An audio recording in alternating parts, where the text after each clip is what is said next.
کہ لوگوں کی طرف متوجہ ہو، ان کو تسویہ کا حکم دے. چلیے وبه قال حدثنا احمد بن ابي رجاء. بتاؤ اس پر کس کا عمل ہے؟ ہماری مساجد میں عمل ہے. چلیے وبه قال حدثنا احمد بن ابي رجاء قال حدثنا معاويه بن عمرو قال حدثنا زائده بن قدامه قال حدثنا حميد بن الطويل قال حدثنا انس بن مالك قال اقيمت الصلاه فاقبل علينا رسول الله صلى الله عليه وسلم بوجهه فقال اقيموا صفوفكم وتراصوا فاني اراكم من وراء الظهر. وبالاسناد المتصل منا الى امير المؤمنين في حديث رسول الله صلى الله عليه وسلم ابي عبد الله البخاري رضي الله تعالى عنه قال باب الصف الاول. باب الصف الاول. علامہ کہتے ہیں مقصد صف اول کے ثواب کو بیان کرنا ہے. ہمارا خیال یہ ہے دو باتیں بتانی ہیں. ایک صف اول کا مصداق متعین کرنا ہے اور دوسرے اس کا ثواب بیان کرنا ہے. ثواب تو حدیث پاک سے ظاہر ہے کہ اگر لوگوں کو معلوم ہو جائے صف اول میں کیا خوبیاں ہیں تو لوگ حب ون سرین کے بل گھسٹ کر پہنچیں. اور صف اول کے مصداق میں اختلاف. مشہور تو یہ ہے کہ صف اول کے مصداق وہ صف کہلاتی ہے جو تمام صفوف سے آگے ہوتی ہے. یہی امام احمد بن حنبل کی ایک روایت ہے جس کو موفق نے صحیح قرار دیا. یہی شافعیہ کا ایک قول اور ہے اور حنفیہ میں سے فقیہ اللیث سمرقندی نے اسی کو اختیار کیا.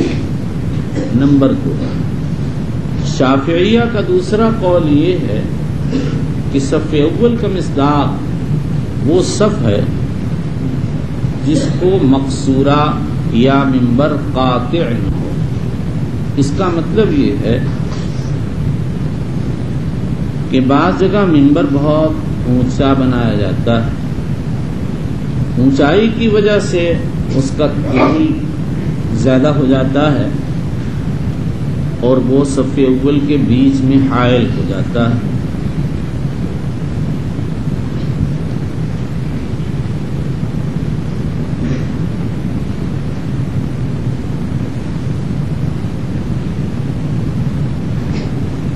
بعض جگہ اس حیلولت سے بچنے کے لیے یہ کیا جاتا ہے کہ منبر کے نیچے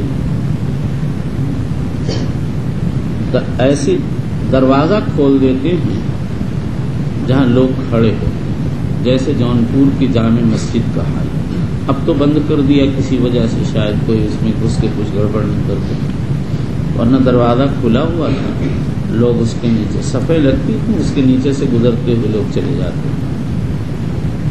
اور مقصورہ کا مطلب یہ ہے کہ جو امام کی جگہ محراب میں ہوتی ہے وہاں ایک چھوٹا سا حجرہ بنا دیا جاتا تھا جس میں امام اور اس کے چند مخصوص لوگ کھڑے ہوتے تھے. اور اس کی ابتدا امیر معاویہ کے زمانے میں ہوئی.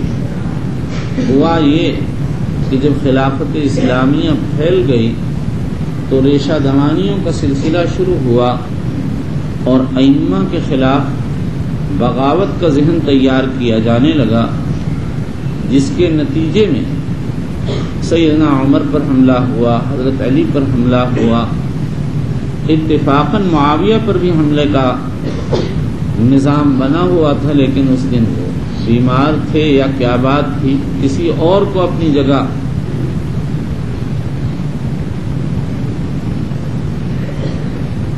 امام بنا کر بھیج دیا تھا.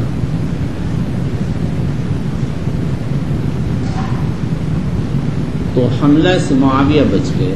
انہوں نے تحفظ کے لیے ایک چھوٹا سا حجرہ بنوا دیا، اس کا نام تھا مقصورہ. یہ مقصورہ کبھی باہر کو نکلا ہوتا تھا اور صف اول کے بیچ میں حائل ہو جاتا تھا. اس لیے لوگوں نے کہہ دیا کہ صف اول کا مصداق وہ صف ہے جس کے بیچ میں نہ منبر آتا ہو نہ مقصورہ. اور بعض کہتے ہیں صف اول کا مصداق وہ لوگ ہیں جو مقصورہ میں کھڑے ہوتے ہیں، بشرطے کہ وہاں اذن عام ہو، ہر کوئی جا سکتا. اور ابن عبد البر فرماتے ہیں صف اول کا مصداق وہ لوگ ہیں جو مسجد میں سب سے پہلے پہنچتے ہیں. علامہ ابن حزم ظاہری نے یہاں پہنچ کر ابن عبد البر کا مذاق اڑایا اور کہتے ہیں پھر صف اول کی ترغیب بے فائدہ ہو گئی، کیا ضرورت ہے اس کے اہتمام کی؟ آدمی سویرے سے مسجد میں چلا جائے، کہیں بھی بیٹھ جائے، اس کو صف اول کا ثواب مل جائے گا۔ حقیقت یہی ہے کہ ابن عبد البر کا قول غلط ہے۔ اسی طرح سے قول ثالث و ثانی بھی علماء کے نزدیک غیر مقبول ہیں۔ راجح قول پہلا ہی ہے اور اسی کو امام بخاری نے اختیار کیا ہے، اسی لیے جو روایت پیش کی اس میں وارد ہے لو یعلمون ما فی الصف المقدم، المقدم وہ صف ہے جو تمام صفوں کے آگے ہو۔ چلیے وبه قال حدثنا ابو عاصم عن مالك عن سمي عن ابي صالح عن ابي هريره رضي الله تعالى عنه قال قال النبي صلى الله عليه وسلم الشهداء والغرق والمبتون والمطعون والهدم وقال لو يعلمون ما في ابن حزم نے ابن عبد البر کا مذاق اڑاتے ہوئے کہا کہ اگر جو ہے صف اول کے مصداق پہلے آنے والے لوگ ہیں تو صف اول کی تحصیل میں قرآن اندازی کی کیا ضرورت ہے؟ بات صحیح ہے۔ چلیے یہ جملہ وہاں لکھنے کا ہے جو لکھنے والے ہیں جہاں ابن عبد البر کی تردید آئی ہے۔ چلیے وقال لو يعلمون ما في التهجير لاستبقوا اليه ولو يعلمون ما في العتمة والصبح لاتوهما ولو حبوا ولو يعلمون ما في الصف المقدم لاستهموا وبالاسناد المتصل منا الى امير المؤمنين في حديث رسول الله صلى الله عليه وسلم وابي عبد الله البخاري رضي الله تعالى عنه قال باب اقامة الصف من تمام الصلاة۔ اقامت الصف کے معنی ہے تسویۃ الصف، اور من تمام الصلاۃ اے من کمال الصلاۃ۔ امام بخاری رضی اللہ تعالی عنہ نے اس باب میں دو روایتیں ذکر کی ہیں۔ پہلی روایت میں ہے فإن اقامت الصف من حسن الصلاۃ، اور دوسری روایت میں ہے فإن تسویۃ الصفوف من اقامت الصلاۃ۔ لفظ اول کے ظاہر سے معلوم ہوتا ہے کہ صف اول صرف ظاہری حسن کا سبب ہے، یعنی لوگ ترتیب سے کھڑے ہوتے ہیں۔ تسویۃ الصفوف کا فائدہ صرف ظاہری حسن ہے اور وہ لوگوں کا ترتیب سے کھڑا ہونا ہے، لیکن دوسرے لفظ سے معلوم ہوتا ہے کہ تسویۃ الصفوف اقامت الصلاۃ میں داخل، اور اقامت الصلاۃ معمور تو تسویۃ الصلاۃ بھی صفوف بھی معمور ہے، یعنی فرض ہے۔ امام بخاری رضی اللہ تعالی عنہ نے من تمام الصلاۃ کہہ کر اس بات کی طرف توجہ دلا دی کہ تسویۃ الصفوف کو من اقامت الصلاۃ تو اس لیے کہا گیا کہ جیسے اقامت الصلاۃ مطلوب ایسے ہی تسویۃ الصفوف بھی اس میں داخل ہو کر مطلوب، اور من حسن الصلاۃ اس لیے کہا گیا کہ اس سے نماز میں تمام و کمال پیدا ہوتا ہے۔ یہ بتا دیا کہ اس سے ظاہری حسن مراد نہیں ہے بلکہ معنوی اور شرعی حسن مراد ہے۔ اس کا خلاصہ یہ نکلا کہ تسویۃ الصف صف مکملات نماز میں سے ہے، اور نماز کی اقامت فرض تو اس کے مکملات بھی فرض ہونے چاہیے، کیونکہ یہ مکملات اقامت الصلاۃ میں داخل اور اقامت الصلاۃ معمور تو اس کے متممات بھی معمور ہوں گے۔ اس کا حاصل یہ ہوا کہ اقامت الصف واجب ہے۔ چلیے وبه قال حدثنا عبد الله بن محمد قال حدثنا عبد الله، یہی ابن حزم ظاہری کا مسلک ہے۔ جمہور علماء تسویۃ الصفوف کو سنت کہتے ہیں، ابن حزم کہتے ہیں واجب ہے، اس کے ترک سے نماز باطل ہو جائے گی۔ چلیے وبه قال حدثنا عبد الله بن محمد قال حدثنا عبد الرزاق قال اخبرنا معمر بن حمام بن ابي هريره رضي الله تعالى عنه عن النبي صلى الله عليه وسلم قال انما جعل الامام ليؤتم به فلا تختلفوا عليه فاذا ركع فاركعوا واذا قال سمع الله لمن حمده فقولوا ربنا لك الحمد واذا سجد فاسجدوا واذا صلى جالسا فصلوا جلوسا اجمعوا واقيموا الصف في الصلاه فان اقامه الصف من حسن الصلاه. وبه قال حدثنا ابو الوليد قال حدثنا شعبة عن قتادة عن انس رضي الله تعالى عنه عن النبي صلى الله عليه وسلم قال سووا صفوفكم فان تسوية الصفوف من اقامه الصلاه. وبالاسناد المتصل من الى امير المؤمنين في حديث رسول الله صلى الله عليه وسلم ابي عبد الله البخاري رضي الله تعالى عنه قال باب اسم من لم يتم الصفوف. اس شخص کے گناہ کا بیان جو صفوف کے اتمام نہیں کرتا۔ امام بخاری نے باب گزشتہ میں یہ بتا دیا کہ تسویۃ الصفوف نماز کے مکملات میں سے ہے، اور جیسے نماز معمور ہے اس کی تسویۃ الصفوف بھی معمور ہے، لہذا تسویۃ الصفوف واجب ہے. وہ مصنف نے وجوب کی تصریح نہیں کی تھی لیکن اس کی طرف اشارہ کر دیا تھا، اور ترک واجب گناہ ہے. لہذا اس باب میں پہنچ کر مصنف نے یہ وضاحت کر دی کہ تسویۃ الصفوف کا ترک گناہ ہے. یہی جیسا کہ میں بتا چکا ابن حزم کا مذہب ہے. جمہور علماء کے نزدیک تسویۃ الصفوف سنت ہے. اب سوال یہاں پر یہ ہے کہ امام بخاری رحمۃ اللہ علیہ نے اس باب میں حضرت انس کی حدیث نقل کی ہے. اس میں ہے ما انکرت شیئا الا انکم لا تقیمون الصفوف، اور تو میں کسی چیز پر نکیر نہیں کرتا، ہاں اقامت الصف کے ترک پر نکیر کرتا. اس سے امام بخاری رحمۃ اللہ علیہ نے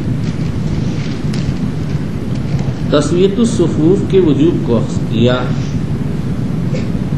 اشکال یہ ہے کہ جیسے نکیر ترک واجب پر کی جاتی ہے ایسے ہی ترک سنت پر بھی تو نکیر کر دیتے ہیں، تو پھر تو کوئی چیز بھی واجب نہ غیر واجب نہ رہنا چاہیے، سبھی واجب ہو جائیں گے. اس کا جواب یہ ہے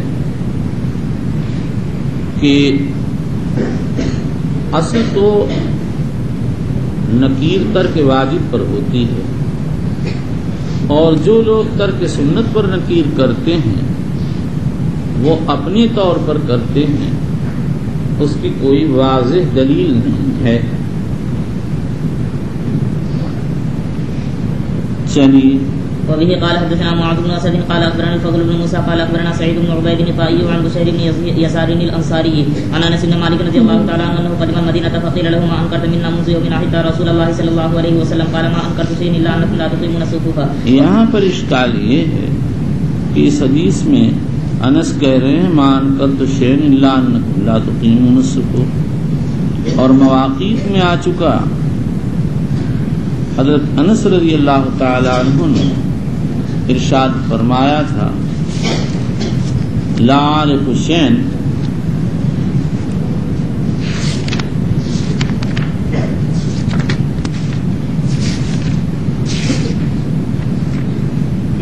مما ادرکت الا هذه الصلاة وهذه الصلاة قد ضيعت. اس کا جواب یہ ہے کہ مواقیت کی روایت کا اہل دمشق سے تعلق اور اس روایت کا اہل مدینہ سے، جس سے معلوم ہوتا ہے اہل مدینہ اور اہل دمشق میں کتنا بڑا فرق ہے. دمشق میں کوئی چیز سنت کے مطابق نظر آتی ہی نہیں، اور مدینہ میں کوئی تغیر نہیں تھا، صرف تھا تو تسویۃ الصفوف کی کمی تھی. چلیے. وبه قال وقال عقبة بن عبيد عن بشير بن يسار قدم علينا انس المدينة بهذا انس المدينة. چلیے. وبالاسناد المتصل منا الى امير المؤمنين في حديث رسول الله صلى الله عليه وسلم ابي عبد الله البخاري رضي الله تعالى عنه قال باب الزاق المنكب بالمنكب والقدم بالقدم في الصف.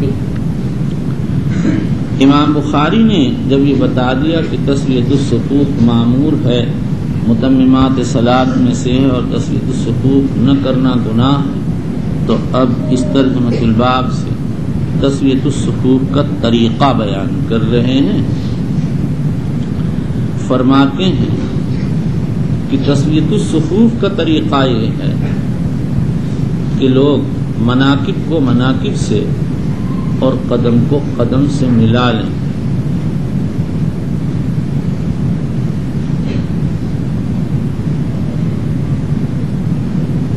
حافظ ابن حجر اسقلانی کہتے ہیں امام بخاری کی مراد یہ ہے کہ تعدیل صف میں مبالغہ کیا جائے اور اس کے خلل کو بند کیا جائے. میرے نزدیک اول ہی غرض ظاہر ہے،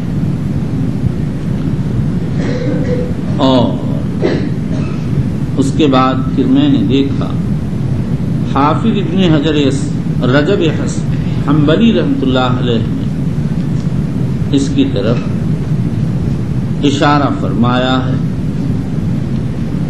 اس کے بعد یہ سمجھیے کہ تسویۃ الصفوف میں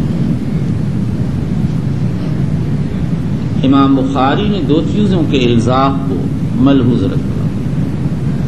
ایک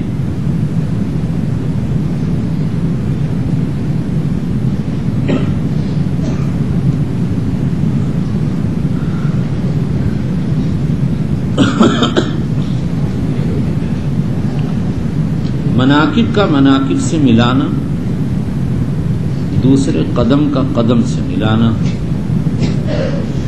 لیکن قدم کا قدم سے ملانا کبھی پنجوں کی طرف سے ہوتا ہے، کبھی ایڑی کی طرف سے. امام بخاری رحمۃ اللہ علیہ وقال النعمان بن بشیر رأیت الرجل منا یلزق کعبہ بکعب صاحبہ لا کر، یہ اشارہ فرما دیا کہ قدم سے ملانے کا مطلب یہ ہے کہ کعاب کو کعاب سے ملا دیا جائے، ٹخنوں سے مل جائیں. یہی اس کا مسنون طریقہ، اور تمام بلاد و امصار میں یہی رائج ہے.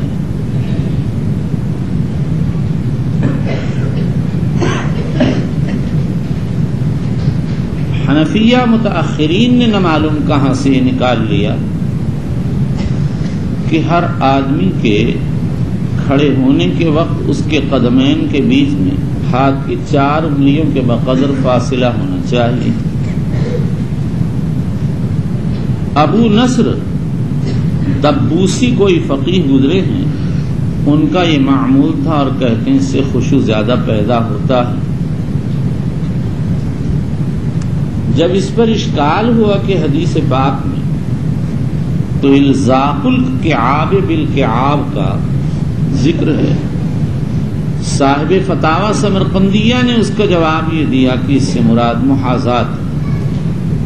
عجیب بات ہے، تصریح ہے الزاق الکعاب بالکعاب کی اور اس کی تفسیر کی جا رہی ہے محاذات سے. صحیح بات یہ ہے کہ 4 انگل کا کوئی ثبوت نہیں، نہ حدیث سے اور نہ آثار صحابہ سے، نہ آثار تابعین سے. سنت تقریری سے الزاق الکعاب بالکعاب ثابت ہے، اور جن لوگوں نے یہ کہہ دیا کہ یہ ممکن نہیں وہ غلط کہتے ہیں. حجاز کی مساجد میں اب بھی بہت سی جگہ اس کا اہتمام کیا جاتا ہے. میں ہنداویہ کی مسجد امیر منصور میں بیٹھا تھا، سامنے تھوڑی سی جگہ تھی، صف میں خیال تھا کہ میں آگے بڑھ کر بیٹھ جاؤں گا. ایک بچہ آیا، 8 سال کا رہا ہوگا، اور ایک دم بڑی تیزی سے آ کے وہ سامنے گھس گیا، اور گھس کر جب صف نماز کھڑی ہوئی تو بار بار اپنے ٹخنے کو برابر والے کے ٹخنے سے لگاتا ہے، بار بار، ایک بار نہیں بار بار، اور ٹخنے کی محاذات کرتا ہے. میں نے کہا اس کو دیکھو. وہاں سب لوگ یہی کرتے تھے. اب تو کمی آ گئی ہے، 20 سال پہلے کی بات ہے، بہت کمی آ گئی ہے. تو کعاب کی کعاب سے محاذات ممکن ہی نہیں ہے، واقع ہے. اور امام محمد نے محاذات مناقب کی تصریح کی ہے باب تسویہ میں. بظاہر ان کو نعمان بن بشیر کی حدیث کا علم نہیں ہوگا، اسی لیے اس کی تصریح نہیں کی. لہذا جو سنت میں ہے اس کا اہتمام کرنا چاہیے.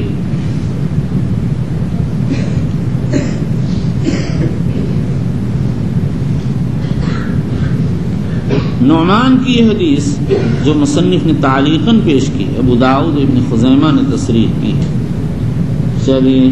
وبه قال حدثنا عمرو بن خالد قال حدثنا زهير عن حميد عن انس رضي الله تعالى عنه عن النبي صلى الله عليه وسلم قال اقيموا صفوفكم فاني اراكم من وراء ظهري وكان احدنا يرزق منكبه بمنكب صاحبه وقدمه بقدمه. وبالاسناد المتصل منا الى امير المؤمنين في حديث رسول الله صلى الله عليه وسلم ابي عبد الله البخاري رضي الله تعالى عنه قال باب اذا قام الرجل عن يسار الامام وحوله الامام خلفه الى يمينه تم صلاته. امام بخاری رضی اللہ تعالیٰ عنہ فرماتے ہیں کہ اگر کوئی آدمی امام کے بائیں طرف کھڑا ہو جائے اور امام اس کو پیچھے سے لا کر دائیں طرف کھڑا کر لے تو اس کی نماز پوری ہو جائے گی. اور ابن عباس رضی اللہ عنہ کا لیلۃ المبیت والا قصہ پیش کیا. ابن عباس نبی اکرم صلی اللہ علیہ وسلم کے بائیں طرف کھڑے ہو گئے. نبی کریم صلی اللہ علیہ وسلم نے ان کو پکڑ کر بائیں طرف سے کھینچ کر پیچھے کی طرف سے لا کر دائیں طرف کھڑا کر لیا. یہی ترجمہ صفحہ 97 پر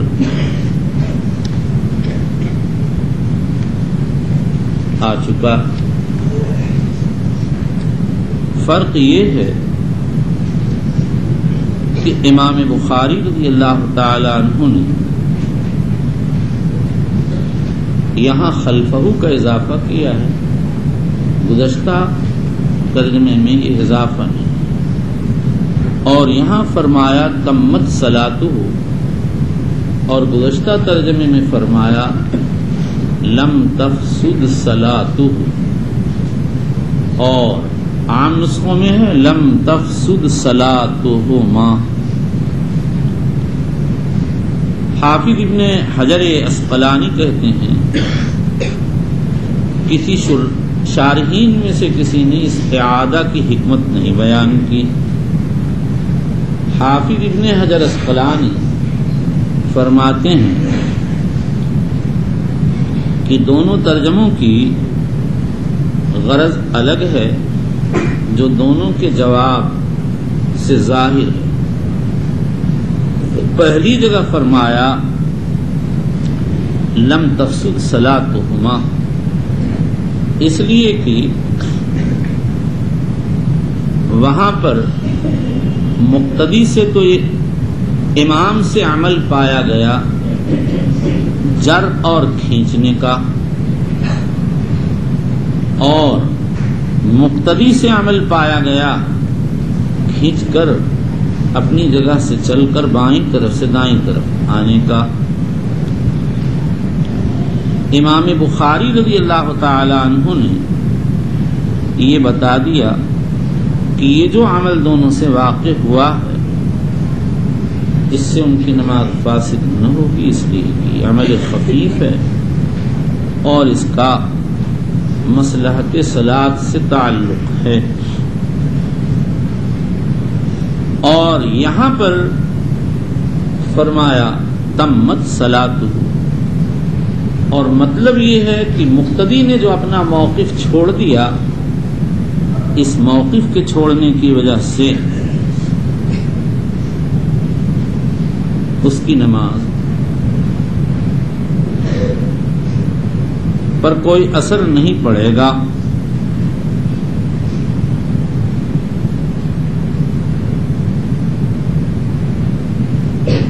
اس لیے کہ بیچارہ ناواقف ہے.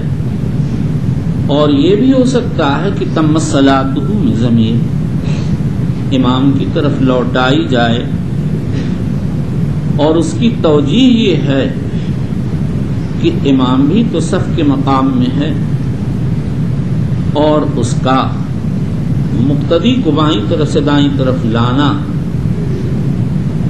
اپنے موقف کے اندر کمی کرنا اور ایک دوسری چیز میں مشغول ہونا ہے. لیکن یہ مشغول ہونا اقامت الصف کی غرض سے ہے، اس لیے امام کی نماز میں کوئی نقص نہیں آئے گا.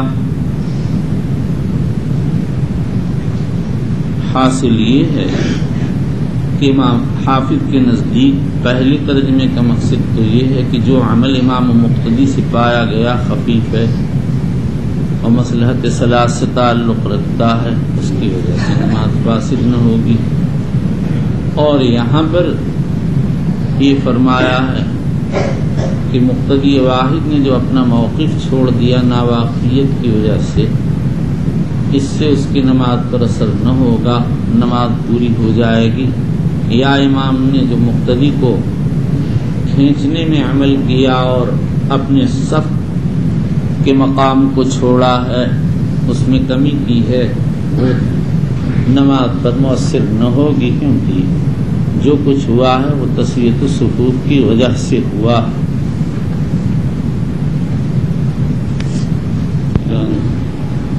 اما بعد حافظ ابن رجب حنبلی رحمۃ اللہ علیہ فرماتے ہیں، امام بخاری رحمۃ اللہ علیہ کے پہلے ترجمے کی غرض کے متعلق فرماتے ہیں کہ امام بخاری رحمۃ اللہ علیہ نے بیان فرمایا کہ امام نے مقتدی کو بائیں طرف سے گھسیٹنے کا عمل کیا اور مقتدی نے بائیں طرف سے چلنے کا عمل کیا۔ اس عمل کی وجہ سے نہ امام کی نماز فاسد ہوگی نہ مقتدی کی، اس لیے کہ یہ عمل یسیر۔ اور اس ترجمۃ الباب کی غرض میں فرماتے ہیں کہ امام بخاری نے بیان کیا کہ ابن عباس رضی اللہ تعالیٰ نبی اکرم صلی اللہ تعالیٰ علیہ وسلم کے بائیں طرف کھڑے ہو گئے، جو مکروہ موقف ہے، اس لیے حضور علیہ الصلاۃ والسلام نے اس کی اصلاح فرمائی۔ اس سے معلوم ہوا کہ اگر کوئی صف میں کھڑا ہو اور اس کو اس کی جگہ سے اصلاح کی نیت سے ہٹایا جائے تو وہ یہ خروج من الصف پایا جاتا ہے، جو تسویۃ الصفوف کے بظاہر خلاف ہے، لیکن اس کا مقصد پہلی حالت سے دوسری اعلیٰ حالت کی طرف لانا ہے، اس لیے یہ تسویہ کے امر کے معارض نہیں ہے۔ حضرت شیخ رحمۃ اللہ علیہ فرماتے ہیں کہ امام بخاری نے دو صورت ترجمہ یکساں رکھی ہے، لیکن دونوں جگہ ان کا مقصد الگ الگ مسائل پر تنبیہ۔ پہلی جگہ تو امام بخاری رضی اللہ تعالیٰ عنہ نے یہ مسئلہ ذکر کیا ہے کہ اگر مقتدی واحد اپنا موقف یعنی یمین امام چھوڑ کر یا سارے امام پر کھڑا ہو جائے تو اس سے اس کی نماز فاسد نہ ہوگی۔ ابن عباس حضور صلی اللہ علیہ وسلم کے بائیں طرف کھڑے ہو گئے، آپ نے ان کی نماز کے فساد کا حکم نہیں لگایا، اور وہاں امام احمد کی موافقت کی ہے، جمہور کی مخالفت کی ہے۔ یہاں امام بخاری نے ایک دوسرا مسئلہ بیان کیا، اور وہ یہ ہے کہ مقتدی کا تقدم اپنے امام پر اس کی نماز کے لیے مفسد ہے نہیں۔ جمہور علماء فرماتے ہیں کہ مفسد ہے۔ امام مالک اور اسحاق ابن راہویہ کے ہاں نماز فاسد نہ ہوگی۔ امام بخاری نے یہاں پر حولہ الامام خلفہ فرما کر جمہور کی تائید کر دی اور یہ بتا دیا تحویل من جانب الخلف ہے تو ٹھیک ہے، تحویل من جانب قدام صحیح نہیں، اس لیے کہ اس میں تقدم علی الامام ہے جو مبطل صلاۃ ہے۔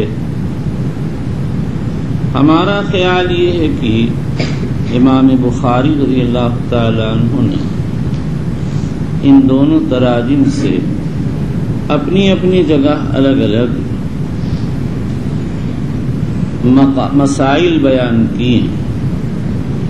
پہلے مقام پر ہم بیان کر چکے کہ اس مسئلے میں اختلاف ہے کہ اگر مقتدی واحد یمین امام کو چھوڑ کر یہ سارے امام پر کھڑا ہو جائے تو اس کی نماز کے بارے میں اختلاف ہے۔ جمہور علماء ارشاد فرماتے ہیں کہ اس کی نماز مع الکراہت ہو گئی. بعض ظاہریہ کا خیال یہ ہے کہ نماز بھی نہیں ہوگی،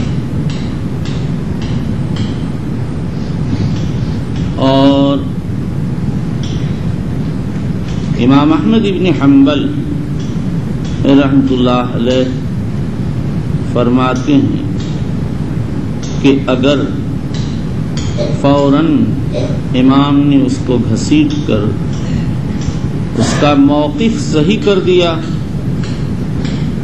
تو نماز فاسد نہ ہوگی ورنہ فاسد ہو جائے گی. امام بخاری نے اسی قول کو اختیار کیا، اسی لیے وہاں فرمایا اذا قام الرجل عن يسار الامام فحوله الامام الى يمينه لم تفسد صلاتهما. لم تفسد کا ترتب قیام عن یسار الامام پر نہیں ہے بلکہ فحولہ الامام پر ہے.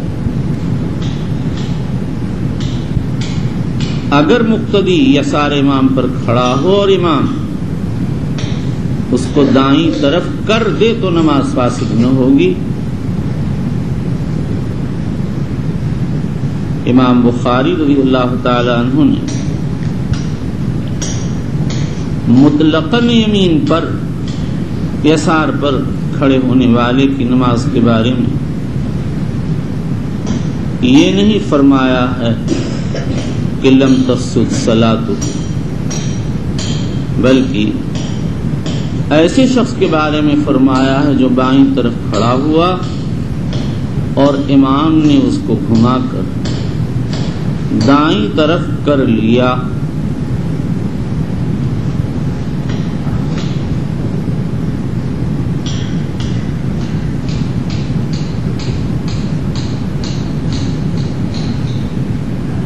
البتہ یہ سوال ضرور ہوتا ہے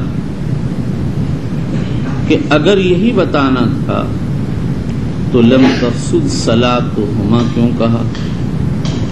اس کا یہ جواب تو یہ ہے کہ وہاں بخاری کے نسخوں میں اختلاف.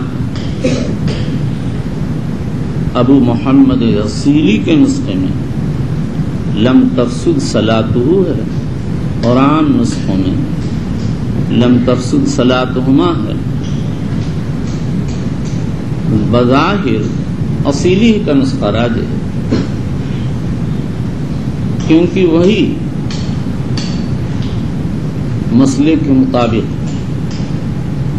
اور اگر لم تفسد صلاتہما کو مان لیا جائے جیسا کہ اکثر نسخ میں موجود ہونے کا تقاضا ہے تو پھر یہ کہا جائے گا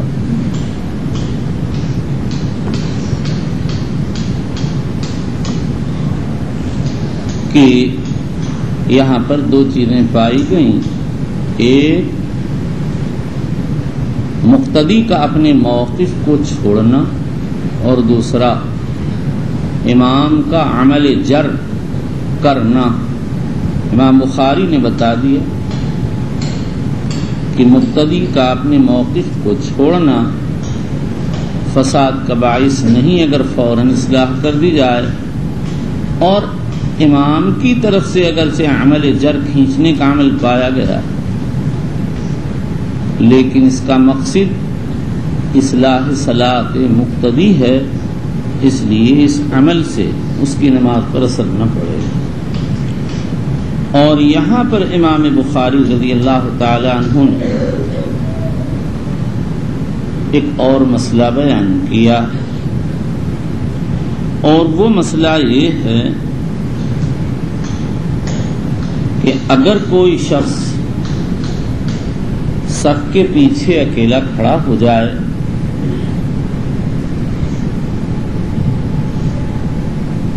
تو جمہور علماء کے نزدیک مع الکراہت نماز ہو جائے.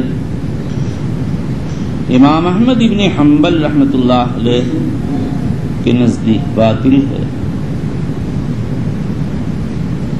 اور بعض حنابلہ کہتے ہیں اگر عذر کی وجہ سے ایسا کیا، جگہ نہیں تھی یا کوئی پیچھے لانے کے لیے ملا نہیں، تو نماز ہو جائے گی، اور اگر بلا عذر کھڑا ہوا تو نماز نہیں ہوگی۔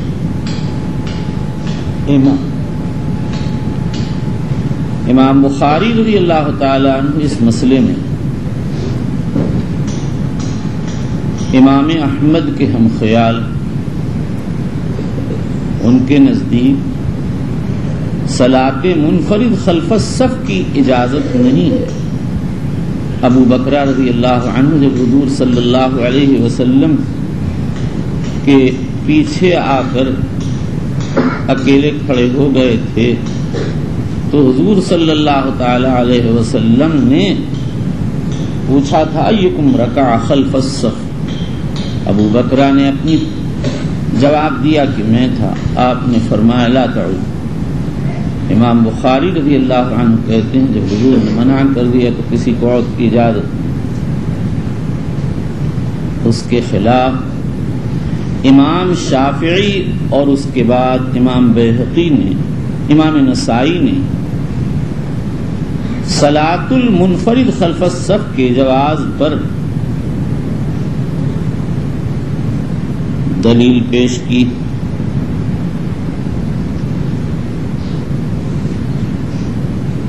کہ دیکھو حضرت ابن عباس رضی اللہ تعالی عنہ نبی اکرم صلی اللہ تعالی علیہ وآلہ وسلم کے ساتھ نماز پڑھ رہے تھے، تردد ہو گیا، شافعی بہقی کا نام کاٹ دیا۔ بعض علماء نے اس کے خلاف دلیل پیش کی کہ ابن عباس رضی اللہ تعالی عنہ لیلۃ المبیت میں حضور صلی اللہ تعالی علیہ وسلم کے ساتھ نماز شروع کرتی، وہ بائیں طرف کھڑے ہو گئے تو حضرت صلی اللہ تعالی علیہ وآلہ وسلم نے ان کو گھسیٹ کر پیچھے کی طرف سے دائیں طرف کر دیا۔ جس وقت وہ پیچھے کی طرف سے دائیں طرف آ رہے تھے اور حضور صلی اللہ علیہ وسلم کے بالکل پیچھے پہنچے تو وہ نماز میں تھے، ان کی یہ نماز صلاۃ منفرد خلف الصف ہو گئی، اور نبی اکرم صلی اللہ تعالی علیہ وآلہ وسلم نے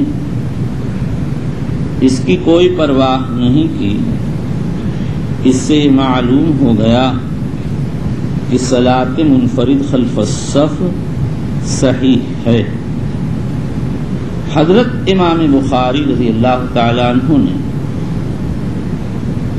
اس ترجمۃ الباب سے اس کے جواب کی طرف اشارہ فرمایا۔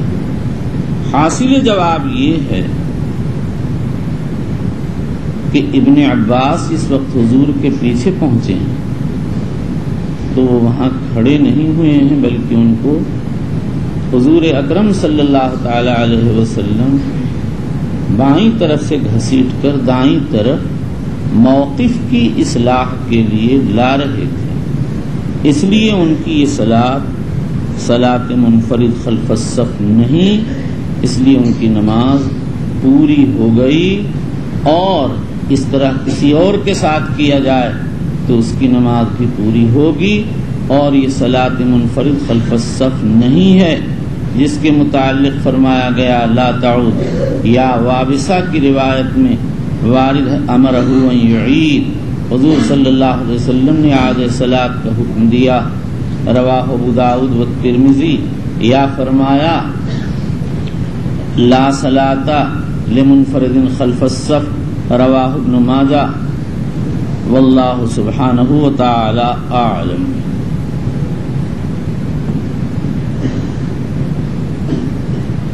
ہر ایک نے اپنے اپنے اعتبار سے تقریر کو اختیار کیا۔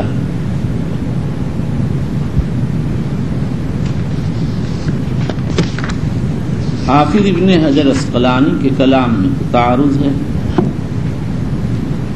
باقی ابن رجب نے جو تقریر کی ہے اس پر کوئی اشکال بظاہر نہیں ہے۔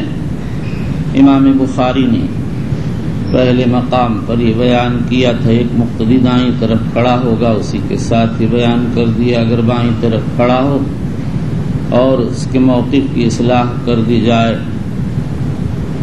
تو نہ تو امام کے گھسیٹنے سے امام کی نماز پر اثر ہوگا اور نہ مقتدی کے چلنے سے اس کی نماز پر اثر ہوگا۔ اور یہاں تسویۃ الصفوف کے مسائل چل رہے تھے، اس لیے بخاری نے بتا دیا کہ اصلاح صف کے لیے ایک جگہ سے دوسری جگہ کسی کو نکالنا تسویۃ الصفوف کے منافی نہیں ہے، بلکہ پہلے سے اعلیٰ حالت پیدا کرنا مقصود ہے۔ اور حضرت شیخ رحمۃ اللہ علیہ نے یہ بات ملحوظ رکھی کہ امام بخاری نے پہلے مقام پر مقتدی واحد کا موقف بیان کیا، اسی کی مناسبت سے یہ بتا دیا اگر مقتدی اپنے موقف کو چھوڑ کر کھڑا ہو جائے تو اس کا کیا حکم ہے۔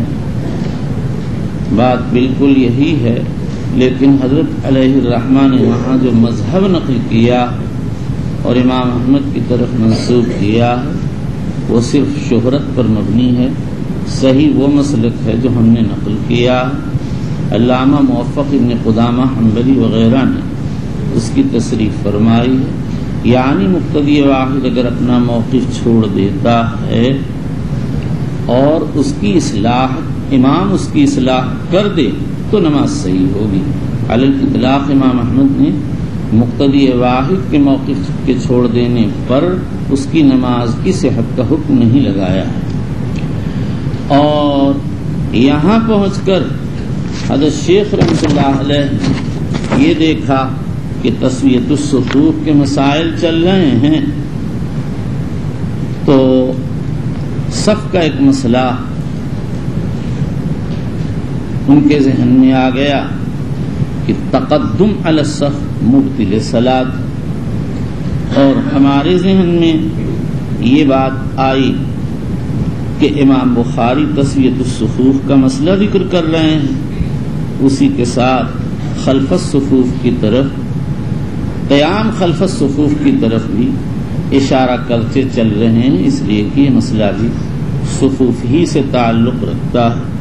اور اس کا قرینہ یہ ہے کہ آگے چل کر مصنف نے فرمایا المرأۃ وحدہا تکون صفا، گویا یہ بتایا ہے مرد کا تنہا صف کے پیچھے کھڑا ہونا تو ممنوع ہے اور مبطل صلاۃ ہے، لیکن عورت کا تنہا صف کے پیچھے کھڑا ہونا معمور ہے، وہ تنہا ہونے کے باوجود صف کی حیثیت رکھتی ہے، اس لیے اس کے تنہا کھڑے ہونے پر اس کی نماز پر کوئی اثر نہیں پڑے گا۔ اور اس سے ان لوگوں پر رد کیا ہے جنہوں نے عورت کے تنہا صف کے پیچھے کھڑے ہونے سے منفرد خلف الصف کی نماز کی صحت پر استدلال کیا ہے۔ آگے اس کی تھوڑی سی وضاحت کی جائے گی، واللہ تعالی اعلم۔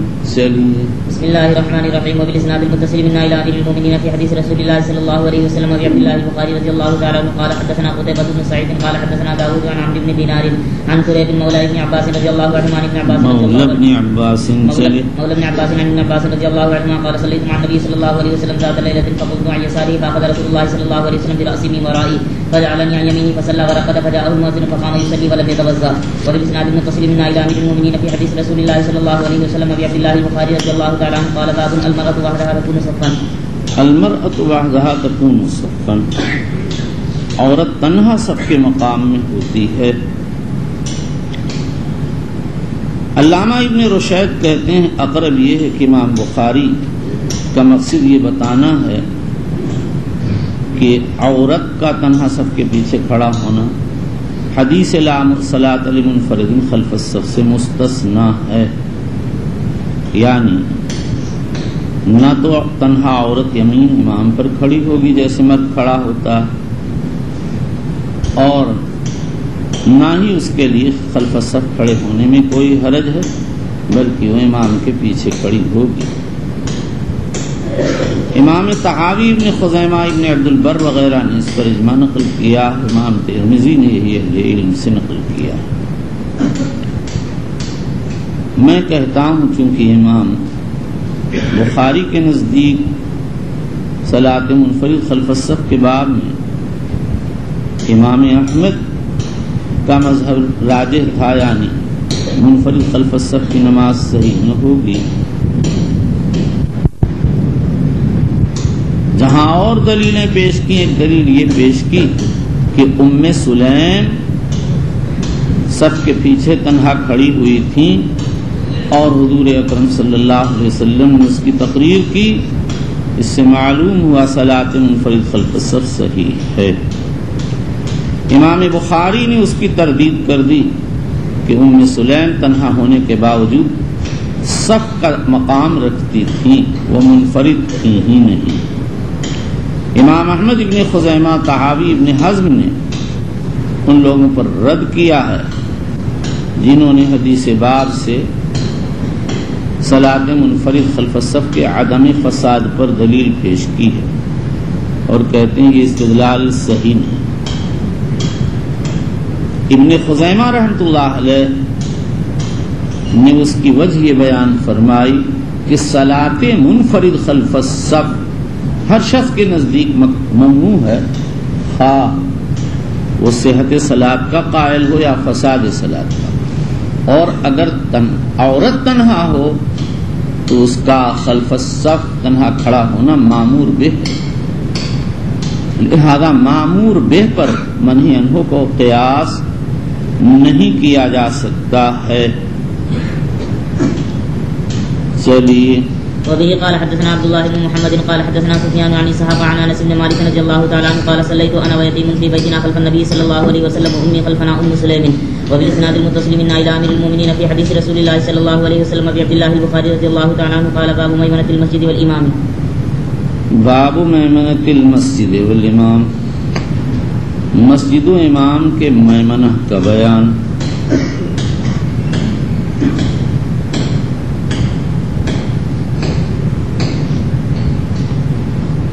ہمارے حضرت شیخ رحمۃ اللہ علیہ فرماتے ہیں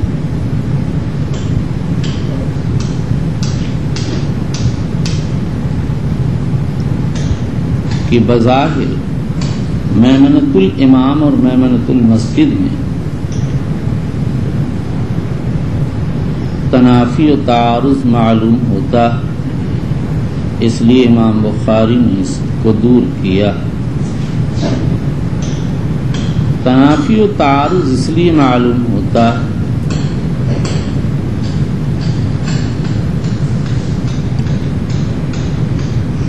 کہ مسجد کا چہرہ محراب اور محراب کا رخ امام کی طرف ہوتا اور امام کا رخ محراب کی طرف ہوتا ہے، تو جو میمنۃ الامام ہوگا وہ میسرۃ المسجد ہوگا، اور جو میسرۃ الامام ہے وہ میمنۃ المسجد ہوگا۔ اس لیے امام بخاری رضی اللہ تعالی عنہ نے یہ بتا دیا کہ دونوں میں کوئی تنافی نہیں ہے، جو امام کا میمنہ ہے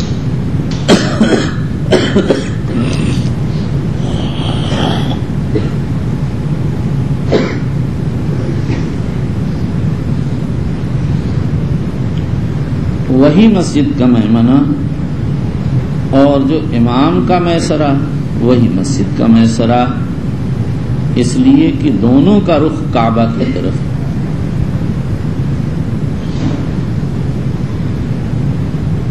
اب یہاں پر سوال یہ ہے کہ میمنتین کے اتحاد سے کے بیان کرنے سے کوئی شریف فائدہ حاصل ہونا چاہیے۔ حضرت شیخ رحمۃ اللہ علیہ نے اس سے کوئی تعرض نہیں کیا۔ ہمارا خیال یہ ہے کہ اگر یہی بات تھی تو امام بخاری رحمۃ اللہ علیہ یا تو اتحاد میمنتین پر کوئی حکم مرتب کرتے یا کوئی فضیلت بیان کرتے۔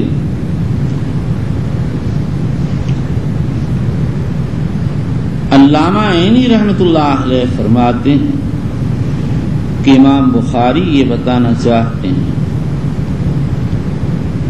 کہ میمنۃ المسجد والامام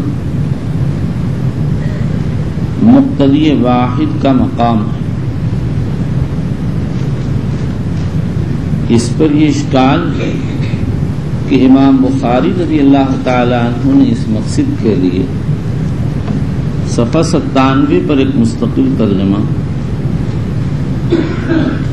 باب یقوم عن یمین الامام بحذائه سواء اذا کان اثنین منعقد کیا. اب اگر اس ترجمے کا بھی یہی مقصد ہو تو تکرار ہو جائے گا.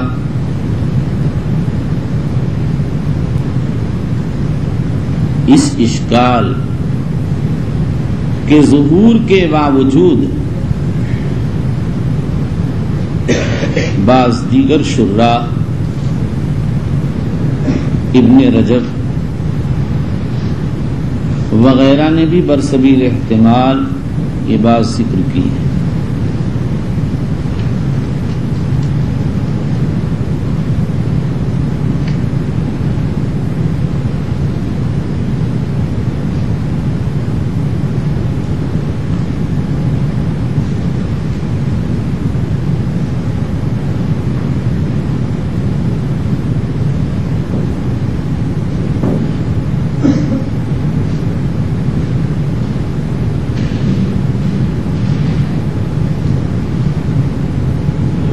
لیکن حافظ ابن حجر عسقلانی وغیرہ کی رائے یہ ہے کہ امام بخاری نے اس ترجمۃ الباب سے میمنۃ المسجد والامام کی فضیلت ثابت فرمائی اور یہی ہمارے نزدیک راجح اور صواب ہے. حافظ ابن رجب حنبلی رحمۃ اللہ علیہ برسبیل احتمال اس کو ذکر کیا ہے.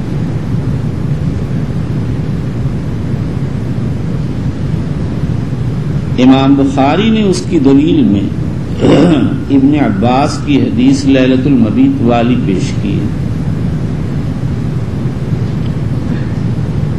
کہ حضور صلی اللہ علیہ وسلم نے ابن عباس کو بائیں طرف سے کھینچ کر دائیں طرف کر دیا.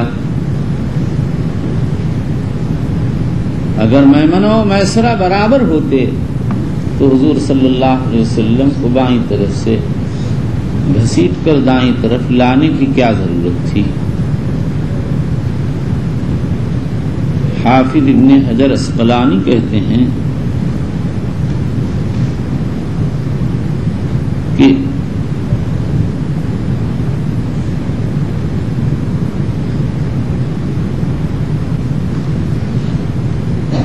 حدیث سے صرف ایک مقتدی کا دائیں طرف کھڑا ہونا معلوم ہوا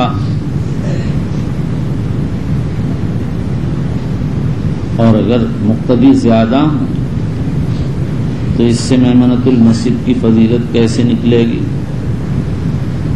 میں کہتا کہ امام بخاری صرف یہ بتانا چاہتے ہیں کہ ابن عباس کی حدیث اس بات کی دلیل ہے کہ میمنہ میسرہ سے افضل ہے. دونوں مساوات نہیں. اگر مساوات ہوتی تو حضور بحالت صلاۃ ابن عباس کو بائیں طرف سے گھسیٹ کر دائیں طرف کیوں لاتے. اس عمل سے یہ ثابت ہو گیا کہ میمنہ امام افضل ہے اور جو میمنہ امام ہے وہی مسجد کا میمنہ بھی ہے. اس لیے مسجد کے میمنہ کی فضیلت بھی ثابت ہو گئی. اور امام بخاری رضی اللہ تعالی عنہ نے اس کا اس بات غالباً اس لیے کیا ہے کہ یہاں دو قسم کی روایات ملتی ہیں. بعض سے میمنہ کی فضیلت ثابت ہوتی ہے اور بعض سے میسرہ کی. براء بن عازب فرماتے ہیں كنا اذا صلینا مع النبی صلی اللہ علیہ وسلم احببنا ان نکون عن یمینہ یقبل علینا بوجہہ، رواہ مسلم رحمہ اللہ تعالی۔ ایک روایت میں ہے ان اللہ و ملائکتہ یصلون علی میامن الصفوف، رواہ ابو داؤد رحمہ اللہ تعالی۔ لیکن ایک روایت ابن ماجہ نے نقل کی ہے، قیل یا رسول اللہ ان میسرۃ المسجد قد تعطلت، قال من عمر میسرۃ المسجد فلہ کفلان من الاجر۔ اے اللہ کے رسول، میسرۃ المسجد معطل ہو گیا، یعنی کوئی وہاں کھڑا نہیں ہوتا۔ نبی کریم صلی اللہ تعالی علیہ وسلم نے فرمایا جو میسرۃ المسجد کو آباد کرے گا اس کو 2 اجر ملیں گے۔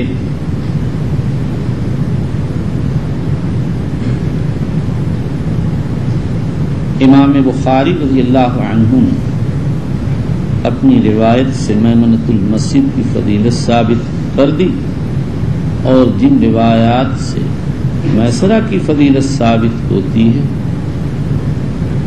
اس کا پہلا جواب تو یہ ہے کہ اس کی سند ضعیف ہے۔ لیث بن ابی سلیم اس کا راوی متکلم فی ہے، اور اگر اس کو ثابت مان لیا جائے تو دوسرا جواب یہ ہے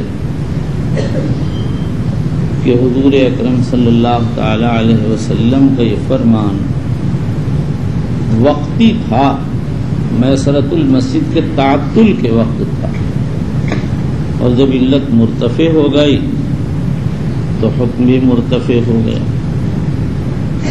اور اگر اس کو عام مان لیا جائے تو پھر تیسرا جواب یہ ہے کہ باوجود کہ میسرۃ المسجد کے آباد کرنے پر دوہرا اجر ہے، لیکن یہ دوہرا اجر مل کر میمنۃ المسجد کی فضیلت کو نہیں پہنچ سکتا۔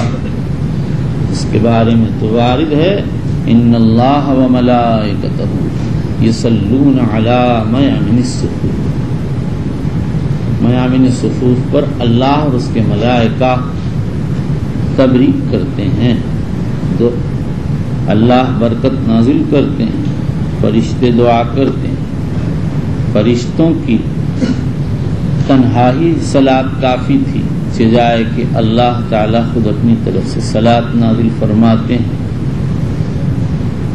ایک صلاۃ نہ معلوم کتنے وجود کو مشتمل ہے۔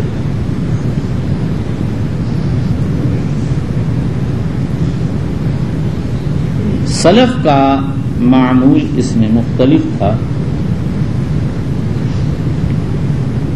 اکثر حضرات میامن صفوف کو پسند کرتے تھے،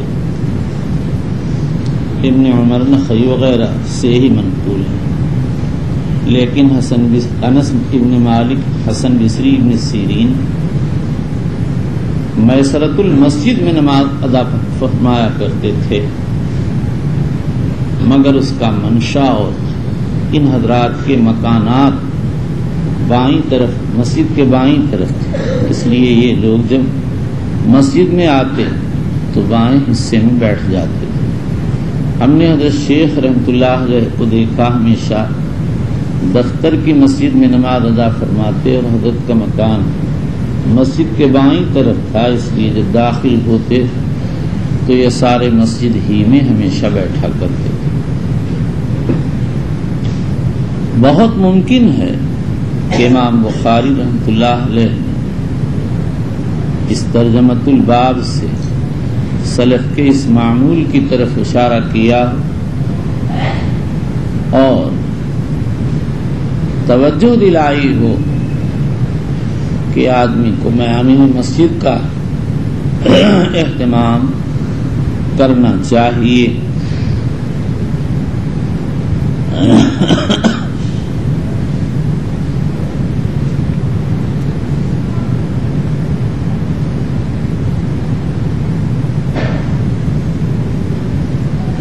مسئلہ اور ہے، وہ یہ ہے کہ اگر نماز کھڑی ہو جائے تو آدمی کہاں کھڑا ہو۔ بعض لوگوں کی عادت ہے کہ وہ امام کے بالکل پیچھے کھڑے ہوتے ہیں۔ امام مالک اس پر نکیر کرتے تھے اور فرماتے تھے جہاں بھی جگہ ملے یمین میں یسار میں امام کے پیچھے آدمی کھڑا ہو جائے، کسی ایک جگہ کی کے التزام کو ناپسند کرتے تھے۔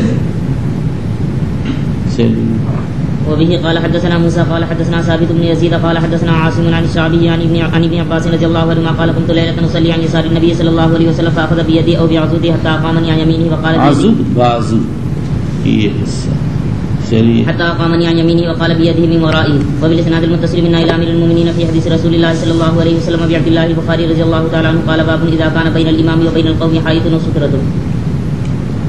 اذا کان بین الامام و بین القوم حائط سترۃ، اگر امام اور قوم کے مابین کوئی دیوار ہو یا کوئی پردہ تو کیا ہو۔ امام بخاری رضی اللہ تعالی عنہ نے اس ترجمۃ الباب سے دو مسئلے بیان فرمائے۔ ایک مسئلہ تو یہ بیان کیا کہ اگر امام و مقتدی میں حجاب تو اقتداء صحیح ہوگی ہے، اس مسئلے میں اختلاف۔ حنفیہ امام احمد فی روایت فرماتے ہیں اقتداء صحیح، دوسرے حضرات فرماتے ہیں کہ صحیح نہیں۔ دوسرا مسئلہ یہ ہے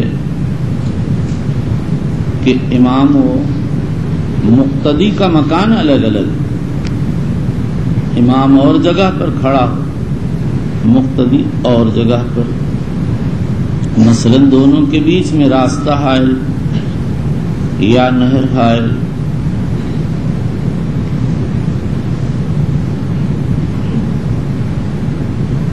حنفیہ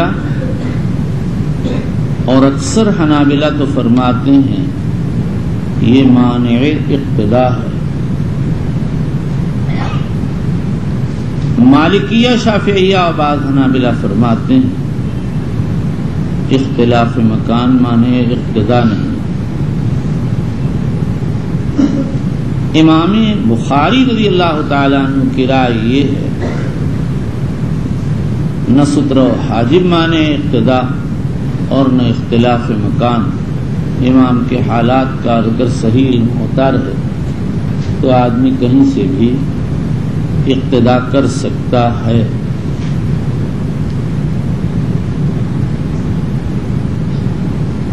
امام بخاری نے اس کی دلیل یہ پیش فرمائی کہ نبی اکرم صلی اللہ علیہ وسلم اپنا معتکف بنا لیا اور اندر نماز پڑھتے تھے اور صحابہ اقتداء کرتے تھے۔ اسی طرح آپ نے حجرے میں نماز ادا فرمائی اور صحابہ مسجد میں اقتداء کرتے تھے۔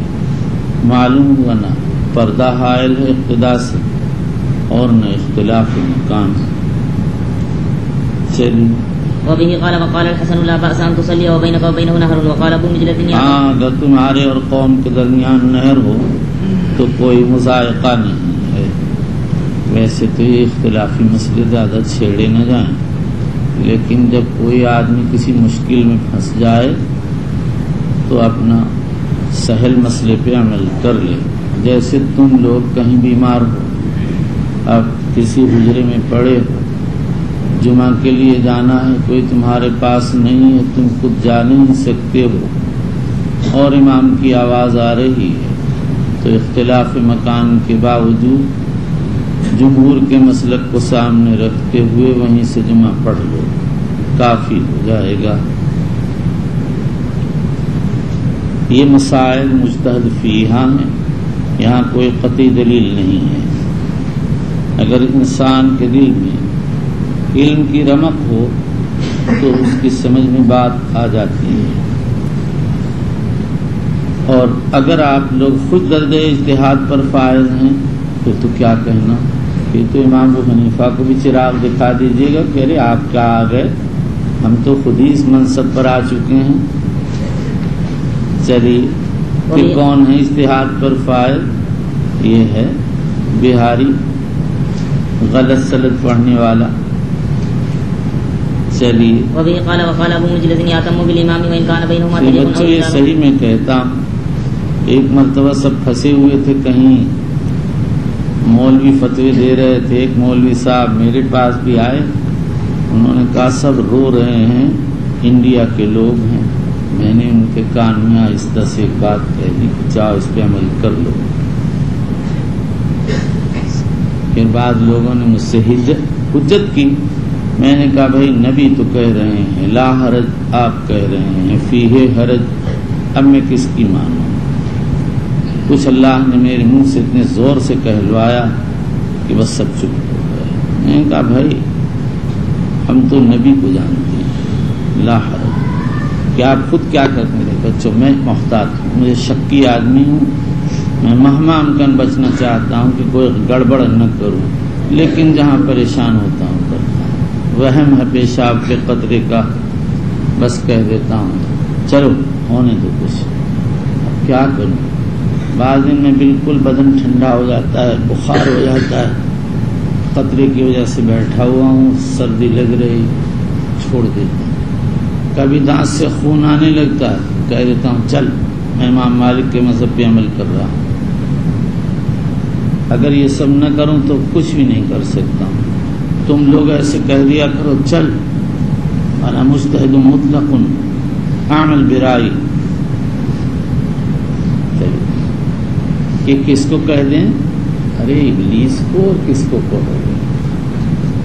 ویسے ابلیس تمہارے پاس آئے گا نہیں کہ بہت خوش ہو، ارے تم ان کے خلیفہ ہو تو کاہے کو آئے گا؟ اس نے تو تمہیں اپنی طرح سے چھوڑ رکھا ہے، چلو کام کرو.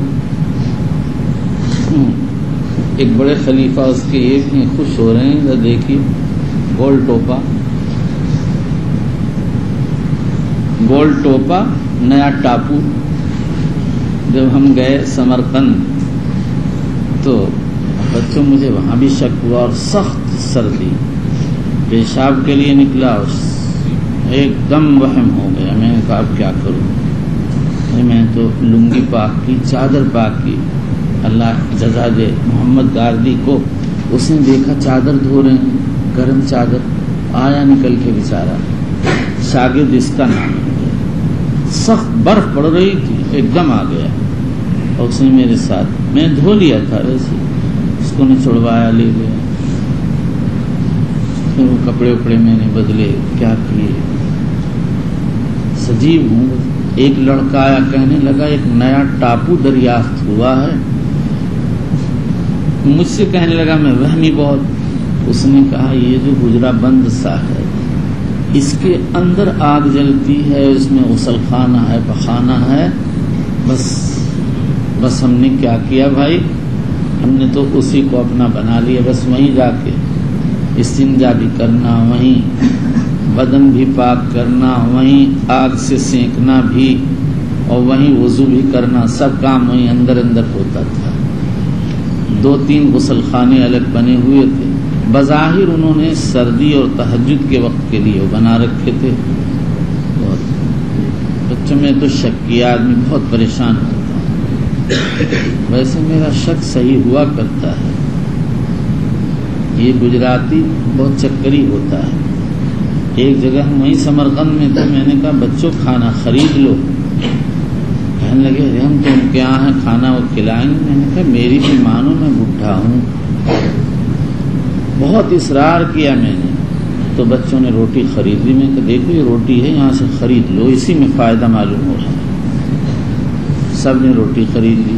میں کہا تھوڑا سا کوئی اور چیز کھیرا وغیرہ بھی خرید لو. خرید لیا سب. جب مستقر پہ پہنچے تو صاحب خانہ نے کسی کو پوچھا ہی نہیں.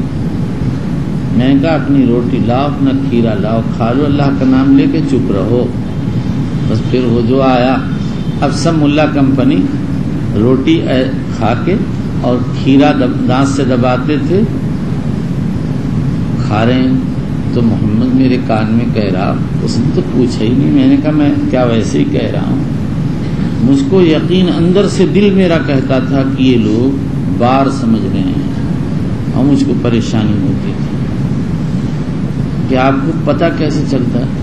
وہ کوئی پتہ تھوڑے چلتا ہے، ارے بچوں جب بدبو آتی ہے تو معلوم ہی ہوتا ہے، تم لوگ ہو، اب تمہیں دیکھ کر کے عنبر کی خوشبو آتی ہوگی تو خوشی کی بات ہے ہی بھی، تم لوگ سمجھتے ہوگے کہ عنبر کی خوشبو آ رہی، حالانکہ تمہارے اندر سے گوبر کی بدبو آ رہی ہے کہ وہ کیسے جیسے ہو، اپنی شکل آئینے میں دیکھو کیسے اچھے لگ رہے ہو۔ ایک شکل پر یاد آیا، میں چھوٹا سا تھا، نانی سے، والدہ مر گئی تھی، نانی سے کچھ مانگ رہا تو بڈھی دے نہیں رہی تھی، میں نے رونا شروع کیا تو اتنا خفا تھی، کہنے لگی تنی اینوا میں اپنی شکلیہ تو دیکھ، جب 2 بار کہا میں نے کہا اچھی تو ہوت ہے، تو کہنے لگی اچھی ہوتی تو ایسے کرتے تھے، مگر صاحب میں بھی ایک نمبر تھا ضدی، جب تک لے نہیں لیتا تو چھوڑتا نہیں تھا، لیکن بڑھیا کہ اللہ مغفرت کرے، نانی تھی بھائی مگر کر گئی ماں کی طرف سے۔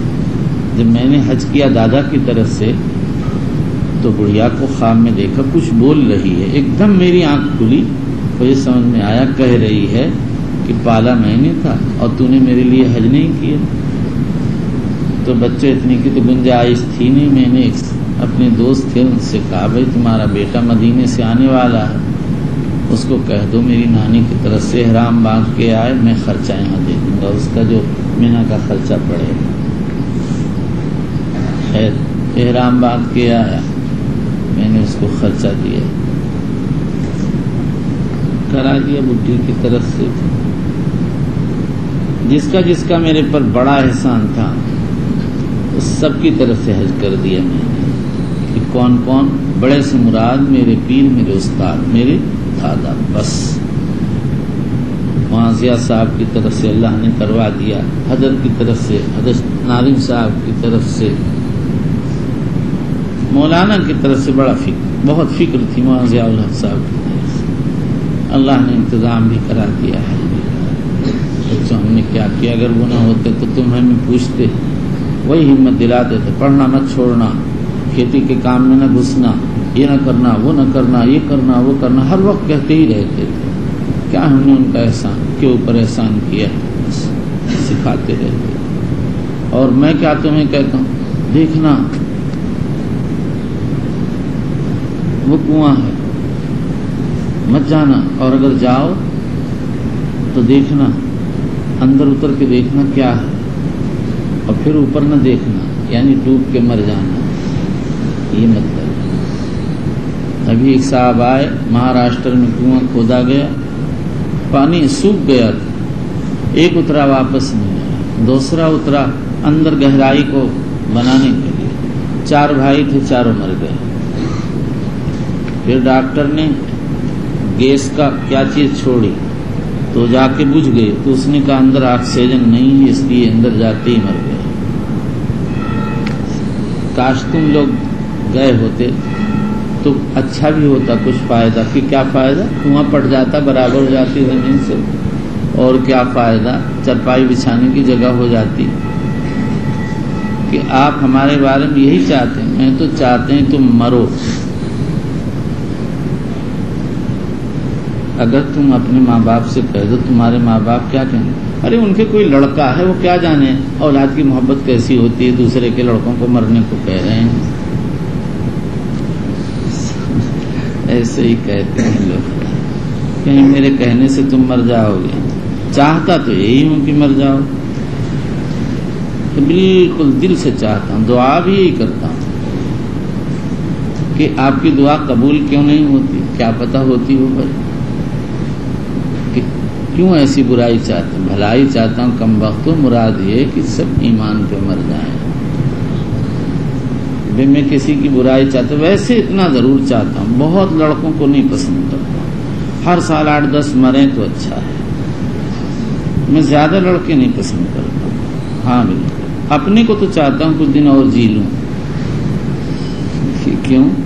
بس بچے اس ڈر کے مارے چاہتا ہوں کہ ایک تو کسی کا میرے اوپر حق نہ رہے، ظلم نہ ہو، اور ایک اللہ سے کہ جو حقوق ہیں وہ ادا ہو۔ بتاؤ نا، بعض وقت پریشانی ہو جاتی ہے، سوچنے لگتا ہوں کیا غلطی ہوئی، بہت سوچ کے بعد غلطیاں سمجھ میں آ جاتی ہیں کہ یہ غلطی ہو گئی ہے، کہ ہم کو جو آپ کوستے ہیں یہ غلطی نہیں۔ تم بتلاؤ، اگر کوئی گدھے کو گدھا کہہ دے تو غلطی ہے؟ بتاؤ، چمار کو چمار کہنا کوئی غلطی ہے؟ تو وہ تو حقیقت کا افشا ہے، ہاں تحقیر کے طور پہ نہ کہے۔ گدھے کو گدھا کہنا تحقیر کے لیے اس کی گنجائش نہیں، یہ تکبر ہے۔ سمجھ رہے ہو بچوں؟ ہاں، کسی کو جاہل کہنا تحقیر کے لیے حرام ہے۔ جاہل کو جاہل کہنا کسی مصلحت کی وجہ سے بیان واقعہ کے لیے تو ٹھیک۔ ہمارے ایک دوست تھے، میں نے ان سے کہہ دیا چلو تم جاہل آدمی، بہت ہی عمدہ آدمی تھے، کہنے لگے ہاں ہم جاہل ہے، ہم جاہل۔ میں نے کہا بالکل تو اجہل ہے، بہت نیک آدمی۔ خفا ہوتے تھے، ایک دن میں بھی اعتکاف میں حضرت کے ہاں، وہ بھی، اور میں لیٹا ہوا اور پڑھے جا رہے قرآن، کہنے لگے ارے کچھ تو پڑھ لے۔ میں نے کہا تو ہی پڑھ لے میری طرف سے، کہ کیوں؟ اسے بچوں میں بیمار تھا، ایک دن میں نے ان کی نقل اتاری، وہ تو 18 پارے روز پڑھتے تھے، میں نے بھی ایک دن 18 پارہ پڑھ لیا۔ ہوا کیا، کئی دن تک میرے سر میں درد ہوا، ایک پارہ نہیں پڑھ سکا۔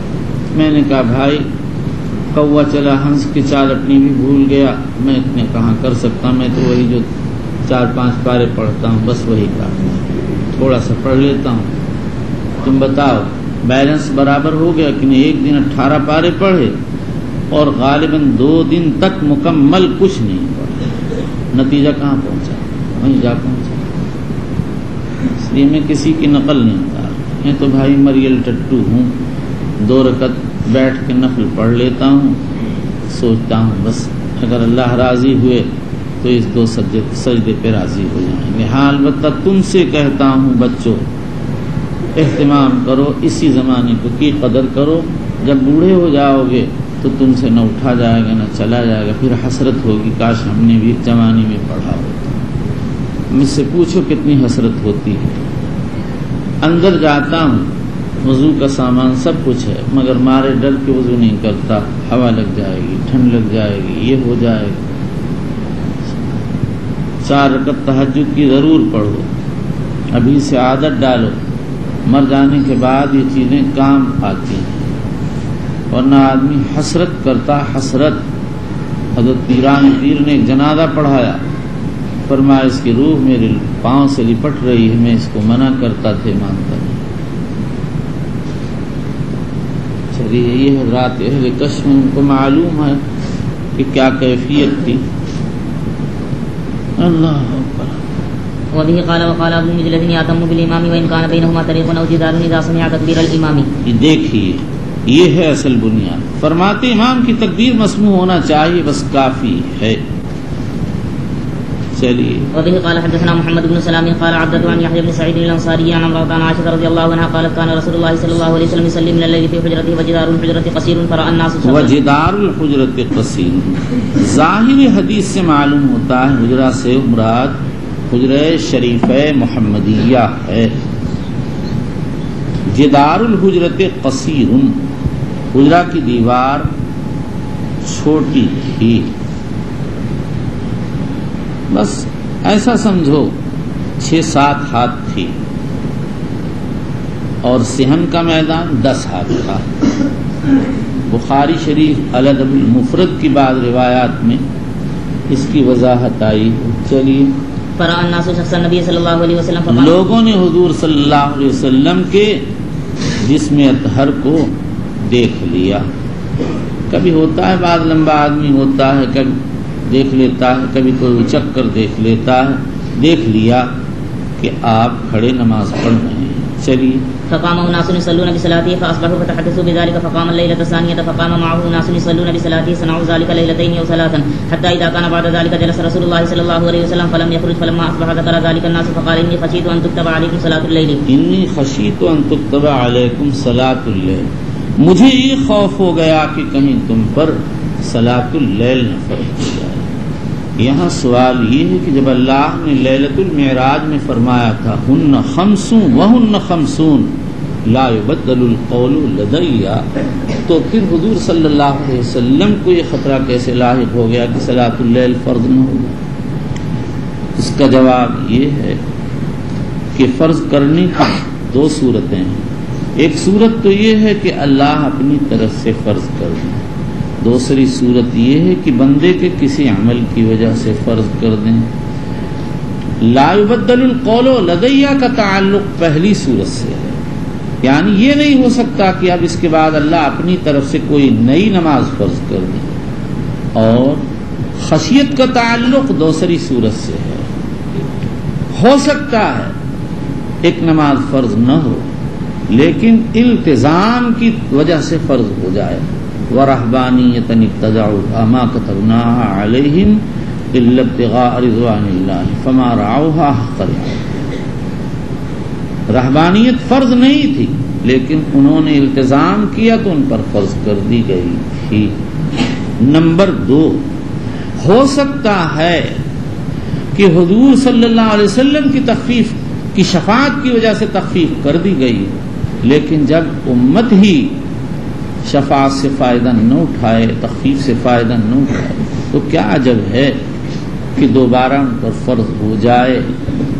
نمبر 3، بعض کہتے ہیں کہ یہاں یہ فرضیت حضور کے اقتداء کی وجہ سے ہوگی.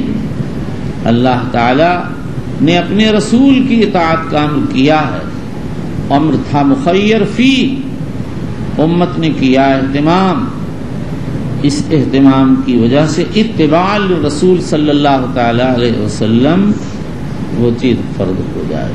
اور بعضوں نے کہا ہے کہ اس کا تعلق اور چیز سے ہے، وہ ہے نقص، یعنی یہ نہیں ہوگا کہ اس سے بھی زیادہ مزید کم کر دیا جائے، لیکن یہ جواب بالکل بعید ہے. ہم کو جواب اول ہی راجح معلوم ہوتا ہے. واللہ تعالی وصلی وسلم وبارک علی نبینا المصطفى وعلى آلہ واصحابہ الهدى قادة التقى.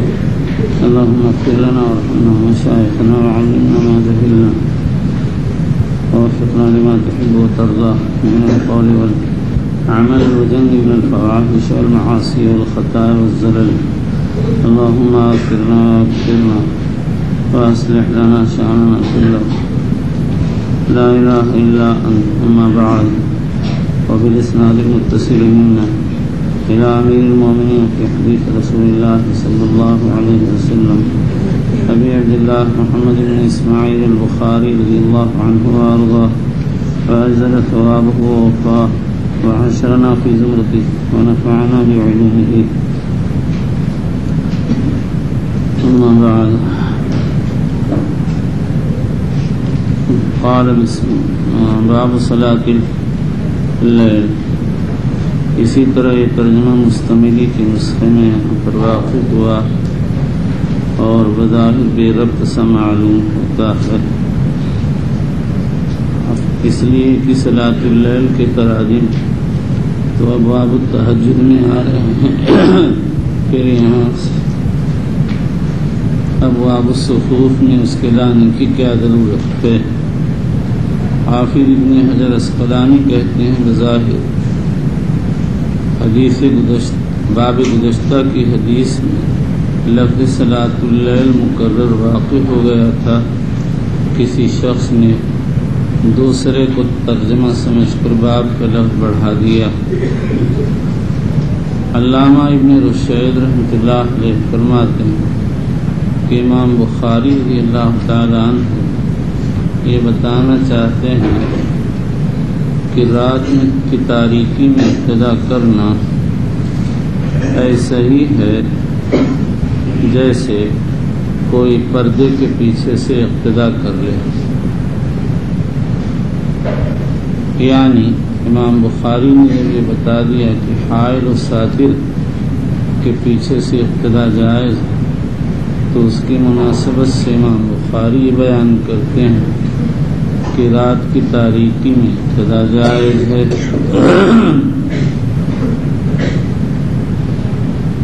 اور حافظ ابن حجر نے اس کو بعید قرار دیا۔ حقیقت بھی یہی ہے، اگر اقتدا کا مسئلہ مقصود ہوتا تو امام بخاری باب صلاۃ اللیل کے بجائے باب الاقتداء فی صلاۃ باب الاقتداء فی اللیل فرماتے، اور ہمارے حضرت شیخ رحمۃ اللہ علیہ فرماتے ہیں امام بخاری اقتداء خلف الساتر کو اقتداء فی ظلمت اللیل سے ثابت کرنا اور مؤکد کرنا چاہتے ہیں، اور کہتے ہیں جیسے رات کی تاریکی میں اقتداء صحیح، ایسے ہی خلف الساتر بھی اقتداء صحیح ہے۔ اس پر بھی وہی اشکال ہے کہ اگر مسئلہ اقتداء ملحوظ ہوتا تو عنوان باب صلاۃ اللیل کے بجائے باب الاقتداء فی ظلمت اللیل ہوتا۔ بعض علماء فرماتے ہیں کہ امام بخاری نے اس ترجمۃ الباب سے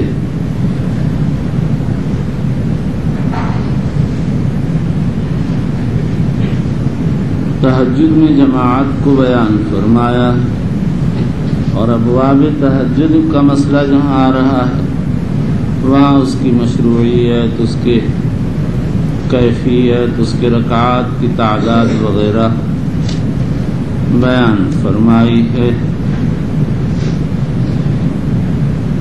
اور بعض علماء یہ کہتے ہیں جیسے شاہ ولی اللہ صاحب کہ امام بخاری اس ترجمۃ الباب سے نوافل میں جماعت کو ثابت کر رہے اور ان لوگوں پر رد کر رہے ہیں جو نفل میں جماعت کا انکار کرتے ہیں، جیسے حنفیہ۔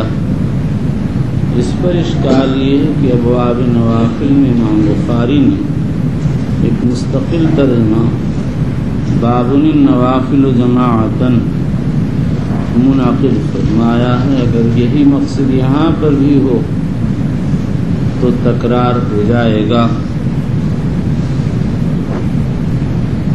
بہرحال کوئی توجیہ ایسی نہیں ہے جس میں کوئی اشکال پیش نہ آتا ہو، البتہ ابواب صفوف کے مناسب یا تو ابن رشید کی توجیہ ہے